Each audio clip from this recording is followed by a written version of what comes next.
नमस्कार किसान साथियों, रियल किसान चैनल में आपका बहुत बहुत स्वागत है। मैं सुखेंद्र सिंह। तो किसान साथियों, जो आज बात करने वाले हैं वो इस विषय पे है कि बहुत से साथियों के कमेंट हैं कि सर बैंगन की जो नर्सरी किस तरीके से करें और नर्सरी को किस तरीके से ट्रीट करके किया जाए। जैसे एक किसान साथी का मैसेज था कि सर ट्राइकोडर्मा जो है वो ले आए हैं डब्बा और नवकरण का बैंगन ले आए हैं, तो वो नर्सरी करना चाहते हैं। तो ये सभी भाइयों को मैंने सोचा इसके ऊपर एक वीडियो डाल दे जो कि सभी के जिसमें क्वेश्चन हल हो जाएं। तो आज का टॉपिक जो है बैंगन की नर्सरी के ऊपर है। तो बैंगन की जो नर्सरी है वो आप किस तरीके से, सबसे पहले क्वेश्चन ये है कि बहुत से साथियों के कमेंट आ रहे हैं कि सर नर्सरी कब डालें। तो देखो, मैंने आपसे पहले भी कह रखा है, अगर नर्सरी उगाने का सही सा आपके पास सेटअप है, सेटअप का मतलब मैंने एक देसी भाषा में आपको जुगाड़ बताया था एक वीडियो के अंदर कि आप कुछ मत कीजिए, ये अपने बांस की डंडियां ले लीजिए पतली पतली सी और उसका यूं करके ऐसे टनल बना लो गोल, ठीक है जी। ऐसा टनल बना के 4 से, और उसमें 3 फुट चौड़ी बेड होनी चाहिए, ज़मीन की सतह से आधा फुट ऊपर होनी चाहिए, जिससे उसमें जल भराव की समस्या न आए। अगर आपके खेत में किसी कारणवश पानी भर जाता है तो बेड के ऊपर पानी न भरा रहे। पहली पॉइंट की बात कि आधा फुट आपको ज़मीन की सतह से बेड को ऊपर रखना है। अब बेड आपको 3 फुट चौड़ी ही क्यों बनानी है, क्योंकि 3 फुट चौड़ी अगर आप बेड बनाओगे तो उसमें जो भी खरपतवार उगेगा वो आराम से आप साइड से बैठ के उसको निकाल सकते हो। अगर आप उसको 5-6 फीट चौड़ा कर दोगे तो आप खरपतवार निकाल ही नहीं सकते, और खरपतवार नहीं निकलेगा तो नर्सरी आपकी स्वस्थ नहीं होगी, ठीक है, उसका ग्रो ही नहीं होगी, क्योंकि खरपतवार की बहुत बड़ी समस्या रहती है, तो वो होगा ही नहीं ग्रो। तो इसीलिए आपको जो है उसकी चौड़ाई 3 फीट रखनी है। आप लंबाई अपने हिसाब से कर सकते हो। अब एक साथी ने पूछा कि सर बैंगन के 2 पैकेट है मेरे पास, मतलब 20 ग्राम बीज है, तो 20 ग्राम बीज के लिए आपको कम से कम जो है 3 फुट चौड़ी और उसको आप 10 से 15 फुट लंबी ले जाएं, 10 फीट से कम न रखें, 15 फीट ले जाएं तो और अच्छा है, क्योंकि जितना आप दूर दूर इसको बीज को डालोगे उतना अच्छा पौधा ग्रो होगा। अब ये जो डालते हैं तो उसमें कई एक जगह कम से कम 5-5, 6-6 सीड गिर जाते हैं, तो आपने देखा कि वो पौधा फिर ग्रो नहीं करता, क्योंकि वो झुंड सा बन जाता है, फिर वो पौधा इतना विकास नहीं करता नर्सरी के दौरान। और अगर पौधे की थोड़ी हम दूरी देंगे तो वो बहुत अच्छे से विकास करेगा। तो इसीलिए बेड हमको लंबाई ज़्यादा कर लेनी है, क्योंकि लंबाई ज़्यादा करने से हमें कोई दिक्कत नहीं होती है, लेकिन हमें चौड़ाई ही ज़्यादा नहीं करती। अगर चौड़ाई ज़्यादा करेंगे तो हमें खरपतवार निकालने में परेशानी होगी उसमें, इसीलिए इसकी चौड़ाई कम रखते हैं। उसी हिसाब से आप इसमें ले लीजिए क्या, बांस की डंडी। आपके पास बांस होंगे ही, गांव में लगभग हर जगह मिल जाता है। तो अगर नहीं मिलता है तो आप कोई तार बार की मदद से इस तरीके से टनल बना लें। तो बांस की पतली पतली डंडियाँ काटें, उसका एक टनल बना लें, और टनल बना के उस पर आप कुछ नहीं खर्चा करना है। घर के अंदर जो पुरानी साड़ियाँ पड़ी होती हैं आप उन्हीं को से ढक दें पूरी तरीके से। हमेशा नर्सरी में आपको ध्यान रखने की बात यह है कि नर्सरी में जो पानी देने का समय है वो शाम के टाइम है। आप शाम के टाइम किसी फव्वारे से, किसी फुहारा से या स्प्रे पंप से आप उसको जो है पानी दे दें, जिससे रात भर उसमें मॉइस्चर बना रहे।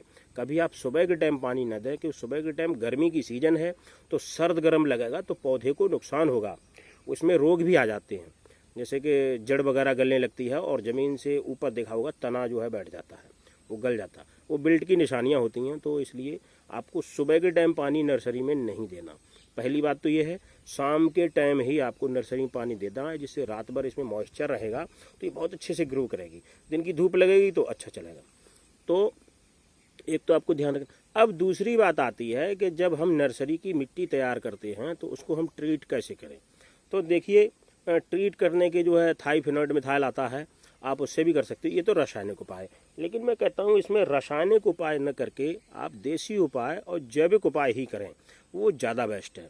अगर किसी किसान साथी के पास बेस्ट डिकम्पोजर की व्यवस्था हो तो वो उस ज़मीन को, जैसे कि 3x15 की हमने बेड बनाई है, तो 3x15 की बेड को उसको 4-5 दिन पहले उसको बेस्ट डिकम्पोजर से बहुत अच्छी तरीके से आप उसको जो है गीला कर दो, नम कर दो, और नम करने के बाद 3-4 दिन बाद उसको आप अच्छे से मिट्टी को मिला दो। और मिलाने के बाद जिस दिन आप बुवाई करो उस दिन फिर उसको तर करके नमी दे के और उसको बुवाई कर दो। बुवाई नर्सरी बीज डालने के बाद जब आप उसके ऊपर ऐसे मिट्टी की जब आप नमी दोगे तो उस नमी में भी आप लगभग उसमें 20% का वेस्ट डिकम्पोज, अगर आप जैसे मान लो 1 टंकी में दिया तो 1 टंकी में आप 1-2 लीटर वेस्ट डिकम्पोज डाल के उससे आप नम कर दो। ठीक है, तो ये हो गया एक तरीका। दूसरा तरीका ये है कि हमारे ब्लॉकों से जो है मार्केट से अगर हम ट्राइकोडर्मा खरीदते हैं तो वो थोड़ा कॉस्टली पड़ता है, लेकिन अगर ब्लॉक से कोई लेने जाता है तो वो सस्ता पड़ता है। लगभग हर ब्लॉक के अंदर ट्राइकोडर्मा मिल जाता है आपको। तो आपको क्या करना है, वो ट्राइकोडर्मा जो है आपको ले लेना है 1 किलो। 1 किलो ट्राइकोडर्मा लेके और 100 किलो सड़ी हुई गोबर की खाद। इसमें ध्यान रखने वाली बात यह है कि गोबर की सड़ी हुई खाद ही होनी चाहिए, कच्चा गोबर नहीं चलेगा, क्योंकि कच्चे गोबर में गर्मी हो जाती है और गर्मी से वो बैक्टीरिया मर जाता है, वो काम नहीं करेगा। आपको सड़ा हुआ, अगर सड़ा नहीं मिल रहा है तो अध सड़ा हुआ आप ले लो और उसको 1-2 बार खंडा दो और खंडा के थोड़ा सा पानी का छींटा दे दो और उसको रख दो ऐसे ही छाँव में। फिर 1-2 बार खंडा दो उसको 2-1 दिन के अंतराल में, तो वो उसकी गर्मी निकल जाएगी। उसके बाद आप उसमें 1 किलो ट्राइकोडर्मा और उसमें आप 1 किलो गुड़ का पानी, जो अपने यहाँ गुड़ होती है, उस गुड़ को आप जो है लगभग 5-7 लीटर पानी में उसको घोल लो अच्छे से, उसका घोल बना लो गुड़ को, और घोल बना के उस 100 किलो गोबर की सड़ी हुई खाद में ट्राइकोडर्मा और 1 किलो वो गुड़ का पानी आप मिक्स कर दो और मिक्स करके उसको आप 7-8 दिन के लिए किसी टाट फट्टे से ढक के छाँव में रख देना। और उसको आप ये देखना कि उसमें 80% नमी बनी रहे।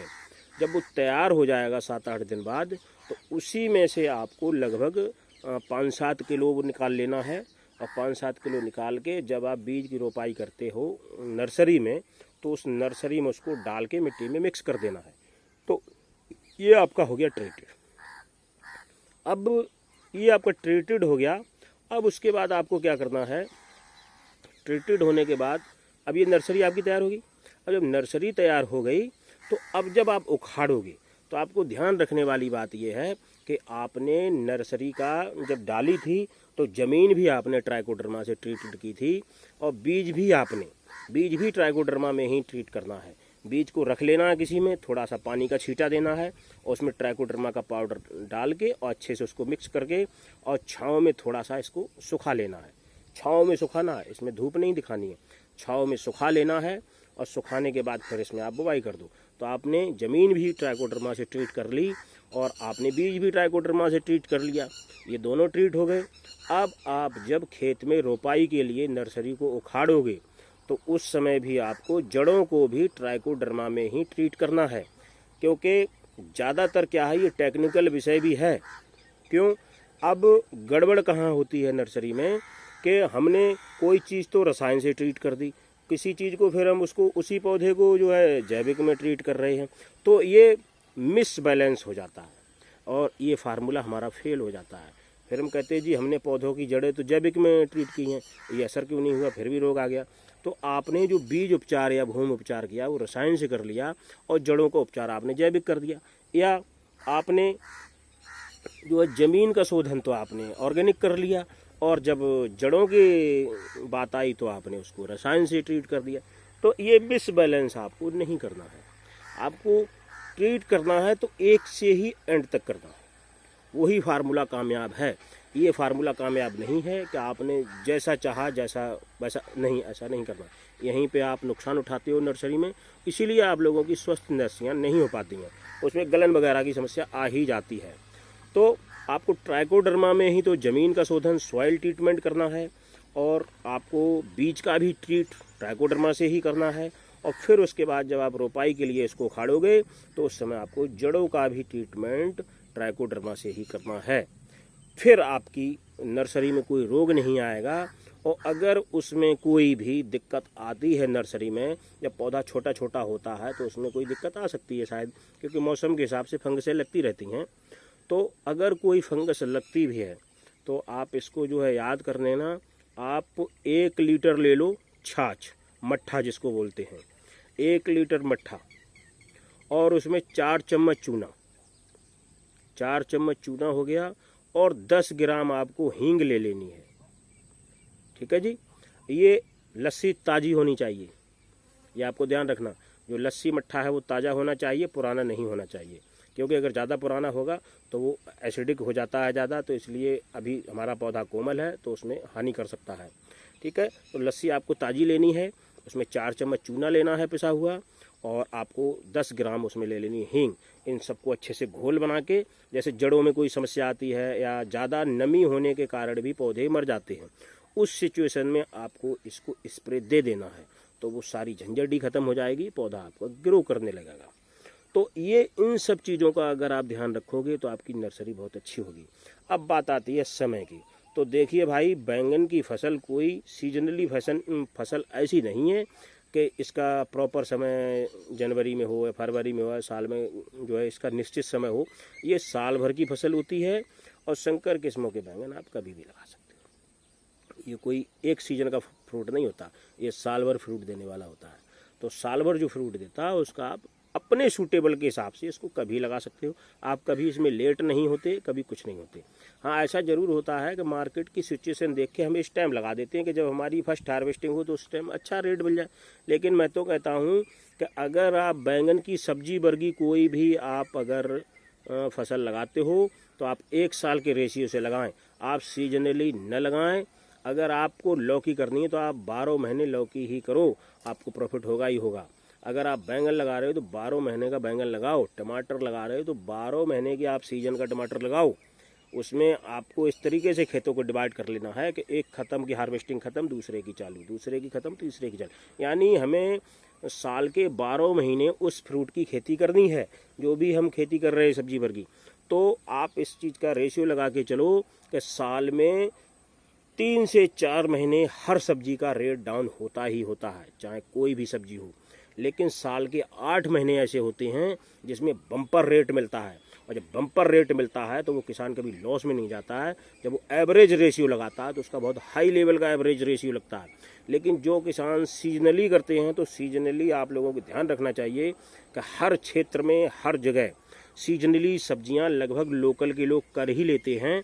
तो जब लोकल के लोग कर लेंगे घर में गांव में, तो आपका रेट कभी नहीं मिलेगा। क्यों? अब गांव के अंदर है ये जो उपले वगैरह का जो लगा देते हैं थोक, या जो भी है सीजनली, जैसे लौकी है, तोरई है, और ये अपना कद्दू है, जिसको हम सीताफल भी बोलते हैं, पंपकिन है। तो इन सब की लगभग गांव देहात में लोग जो हैं फसल कर ही लेते हैं घर घर में। अब वो सीजनली कर पाते हैं। अगर आप उनके विपरीत चले जाओ, अगर आपको मोटा मुनाफा कमाना है, तो जब ये लोग घरों में नहीं लगाते उस टाइम अगर आप अपने खेत में वो सब्जी लगाए बैठे होगे तो आपको कोई रोक ही नहीं सकता मुनाफा देने से। तो खेती अगर आप दिमाग से और समझदारी से और समय की स्थिति को समझ के करोगे तो आप घाटे में नहीं जाओगे। और अगर आप कोई भी फसल करते हो तो मेरा तो सलाह यही है, आप साल का टारगेट लेके चलो। आप ऐसा मत लेके चलो ये 2 महीने की फसल है, 2 महीने बाद कुछ और कर लेंगे, तो आप नुकसान में ही जाओगे। क्योंकि जब घरों में सब्जी होगी तभी आपने लगा दी, तो आपको कौन पूछेगा। अब मान लो ये लोकई है जिसको हम घिया बोलते हैं, अब इस टाइम अगर आपने लगाई तो इस टाइम मिट्टी अब खराब होगी। क्यों? घरों में होने लगी। तो जब घरों में फ्री की लगी है तो बाजार से क्यों जाएगा। आप 5 रुपए की भी 1-2 दोगे तब भी नहीं लेगा, बोला 5 रुपए भी बेस्ट है, हमारी तो छत पे लगी पड़ी दुनिया भर की। तो इसीलिए आपको समय का चयन करना। अगर आप पूरे 12 मंथ की कोई भी फसल करते हो कंटिन्यू वे में तो आपको घाटा होगा ही नहीं। हाँ, उसमें 4 महीने आपको पेशेंस रखना पड़ेगा। 4 महीने अगर आपने पेशेंस रख लिया, अब जैसे मैं टमाटर और बैंगन की खेती करता हूँ तो टमाटर का ही रेशियो उठा लो। अगर साल का एवरेज लगाओगे तो 15 से 20 रुपए का रेट पड़ता है। लेकिन अब इस टाइम क्या हो रहा, इस टाइम 2 रुपये 3 रुपये जा रहा। तो 2 रुपये 3 रुपये उन लोगों के लिए नुकसानदायक है जो लोग केवल एक ही सीजन का कर रहे हैं। लेकिन जो व्यक्ति तीनों सीजन का कर रहा है, वो रबी में भी कर रहा है, खरीफ में भी कर रहा है, समर का भी कर रहा है, उसको कोई लॉस होने वाला नहीं। मैं लिख के दे सकता हूँ। लॉस उन्हीं को होगा जो सीजनली फसल करते हैं। सीजनली फसल पे आपको नुकसान होगा ही होगा, वो बचेगा ही नहीं। तो इसीलिए इसकी नर्सरी का कोई समय नहीं है। बस नर्सरी आप अच्छे से उगा लीजिए। पौधे उगने में दिक्कत होती है, खेत में रोपाई के बाद फिर कोई दिक्कत नहीं होती, सारे सीजन सूटेबल होते हैं। अब लोग कहते हैं कि बरसातों में बैंगन नहीं करना चाहिए क्योंकि सुंडी बहुत लगती है। मैं तो कहता हूँ बैंगन में 12 महीने सुंडी लगती है। मैं तो एक भी महीना ऐसा देखा ही नहीं जिस महीने सुंडी की दवाई न डालनी पड़ी हो। तो ये तो गलत फहमियाँ हैं कि उसमें हाँ ये हो सकता है कि मौसम के हिसाब से थोड़ी ज़्यादा लगती है, तो क्या फ़र्क पड़ता है। अभी हम इसको 10-15 दिन बाद स्प्रे लगा रहे हैं सुंडी की, वो हम हफ्ते में लगा देंगे उन 2 महीने में, इतना ही तो फ़र्क पड़ेगा। लेकिन ये कहो कि बैंगन ही ना करो, तो बस वही समय है आपका कमाने का। सर्दियों में बैंगन का रेट हाई रहता है, बरसातों में भी हाई रहता है, तो बरसात में हर कोई नहीं करता। इसीलिए मैं कहता हूँ आप समझदारी से, अपनी समझदारी से खेती कीजिए, किसी भी बहकावे में मत आके खेती कीजिए। अगर आप बहकावे में आ जाएंगे कि इस महीने में ये सब्जी हो रही है, इस महीने में ये सब्जी, मैं देखता हूँ यूट्यूब पे वीडियो भरे पड़े हैं कि जी जुलाई में आप ये सब्जी उगा सकते हैं, कि फरवरी में ये सब्जियाँ उगा सकते हैं आप। अब हाइब्रिड का ज़माना है, और हाइब्रिड के ज़माने में वैरायटियाँ आती हैं सीजनली, तीनों सीजन की लगभग हर चीज़ की वैरायटियाँ उपलब्ध हैं बाज़ार में। तो आप इस चीज़ को भूल जाइए कि ये अब गर्मियों में नहीं होगा, कि सर्दियों में नहीं होगा, कि बरसात में नहीं होगा। तीनों सीजनों की वैरायटियाँ मार्केट के अंदर हर सब्जी वर्गी खेती के लिए उपलब्ध हैं, बशर्ते आप उसकी थोड़ी सी छानबीन कर लीजिए। तो इसीलिए मैंने आपको ग्रुप बना दिया है व्हाट्सएप पे, उस ग्रुप में जुड़ जाइए और आराम से आप टेंशन फ्री होकर खेती कीजिए, आपको सारे डायरेक्शन मिलते रहेंगे। अभी तो लॉकडाउन है, इस वजह से थोड़ी सी परेशानी हो रही है ऑनलाइन वगैरह मंगाने में, क्योंकि ऑफलाइन भी जो दुकानदार बैठे हुए उनके पास भी नहीं आ पा रहा, क्योंकि ट्रांसपोर्ट बंद है, तो इसीलिए थोड़ी दिक्कत आ रही है। लेकिन ये समय हमेशा नहीं रहेगा, और मैं तो कहता हूँ ये बहुत, मैं आपको अपना भाई समझ के एडवाइस दे रहा हूँ कि जो व्यक्ति इस समय हिल जाएगा खेती से, वो कभी उठेगा नहीं। क्यों? यही समय है खेती में अपना रिजल्ट दिखाने का। थोड़ा पेशेंस रखिए। किसान में अगर धैर्य नहीं रहेगा तो वो घाटा ही घाटा खाएगा। हमेशा खेती धैर्य के साथ कीजिए और हिम्मत के साथ, क्योंकि किसान से ज़्यादा हिम्मत किसी में नहीं आती। एक किसान ही है जो दुनिया को अनाज खिलाता है, अन्न का भंडार करता है। अगर किसान ही नहीं होगा तो लोग भूखे मर जाएंगे। बाकी सब काम करेंगे कैसे? माइंड तब आएगा जब माइंड में अन्न जाएगा, और जब खाने को ही नहीं मिलेगा तो ये माइंड सब फेल हो जाएंगे। इसलिए किसान ही फर्स्ट प्राथमिकता है।